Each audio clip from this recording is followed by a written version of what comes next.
خواتین ہم سے سوال کرتی ہیں اور بہت زیادہ اس میں ریزسٹ کرتی ہیں کہ انہوں نے تو اجازت دے دی، تو ان کی اجازت دینے سے کیا ہوتا ہے؟ ان کی اجازت دینے کی کوئی حیثیت نہیں ہے، اللہ کے رسول نے منع فرما دیا تو بات ختم ہو گئی۔ لہٰذا جو شرعی سفر ہے یعنی 92 کلومیٹرز یا اس سے زیادہ کا سفر بغیر محرم کے عورت نہیں کر سکتی یا شوہر کے ساتھ جائے۔ محرم وہ شخص ہوتا ہے کہ جس سے ہمیشہ کے لیے نکاح حرام ہو، وہ محرم ہوتا ہے، اور یا شوہر کے ساتھ ہو جا سکتی ہے۔ اس کے علاوہ وہ اکیلے سفر کرے گی تو یہ گناہگار ہوگی۔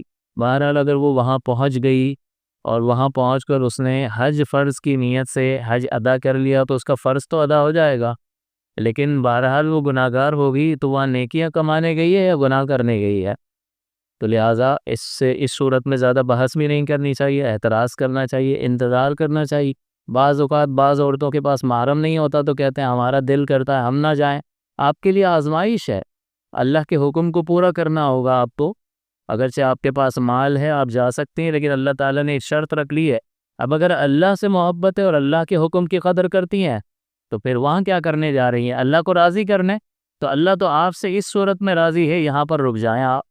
اس نے آزمائش آپ کے لیے مقرر کی ہے، یا کسی قریبی رشتہ دار کو جو آپ کا محرم بن سکتا ہے آپ اس کو ساتھ لے جائیں، اس کا خرچہ بھی اٹھائیں تو ٹھیک ہے۔ اور اس میں شریعت نے عورتوں کے لیے اور بھی آسانی رکھی ہے کہ میرے پاس اگر رقم ہو جائے گی، جیسے 10 لاکھ میں فرض کر لیں حج ہوتا ہے، اور میرے پاس 10 لاکھ روپے ہو گئے، اضافی دیگر اخراجات بھی میں پورے کر سکتا ہوں گھر والوں وغیرہ کے، تو مجھ پر لازم ہے، شریعت مطالبہ کرے گی آپ حج کریں۔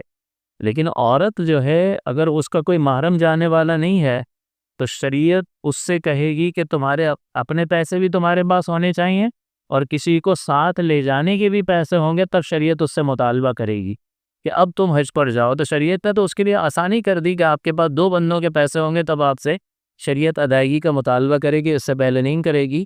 ہاں، حج فرض ضرور ہو جائے گا اس پر ایک بندے کے پیسے ہونے کی وجہ سے، لیکن وہ جائے گی نہیں جب تک کہ دوسرے ساتھ لے جانے والے کا کے اخراجات پورے کرنے کے پیسے اس کے پاس نہ ہو جائے۔ ہاں، پھر اگر موت کے وقت قریب پہنچ جاتی ہے تو پھر اس پر وصیت کرنا واجب ہوگا کہ اب وہ وصیت کر کے جائے کہ میرے جو پیسے ہیں اس سے میری طرف سے حج کروا دیا جائے۔ یہ شریعت کا حکم ہے اور اللہ کے حکم کو پورا کرنا چاہیے۔ اس سلسلے میں جرأت کرنا جو ہے انسان اس کی وجہ سے گناہ دار ہو۔ یہ کہ فرما رہے ہیں کہ کسی خاتون کا شوہر سعودیہ میں وہ ایئرپورٹ پہ ریسیو کر لے گا، سفر کرنا ہی منع ہے۔ وہ یہاں سے نکلے گی چاہے کتنا ہی سیف ہو، لیکن یہاں سے وہ سفر نہیں کر سکتی۔ سفر میں شوہر کا یا محرم کا ساتھ ہونا ضروری ہے۔ یہ تو سفر اس نے کر لیا، نافرمانی ایسا نہیں کر سکتا۔